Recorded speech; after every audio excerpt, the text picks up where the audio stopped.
Welcome to our first video in our series on how to register for classes at Bryant University. We'll be breaking down the process into a number of steps. If you're already comfortable with some of the registration steps and just need a refresher on a certain aspect, please jump to the correct video in the playlist for help. In this video, we're simply going to show you how to get into the Banner registration system. To start, navigate to the webpage my.bryant.edu, which is the My Bryant portal, which you see on the screen now. In the upper right-hand corner, you'll see the Quick Launch menu.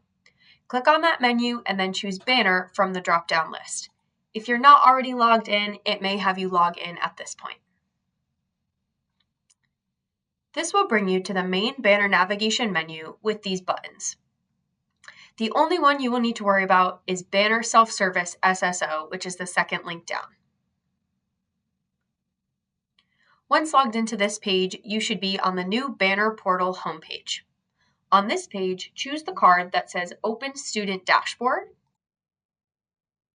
And on this list, choose the registration link. This is the registration menu for Banner. Every other video in this series will take you through different options on this menu and the different steps of planning for and executing class registration.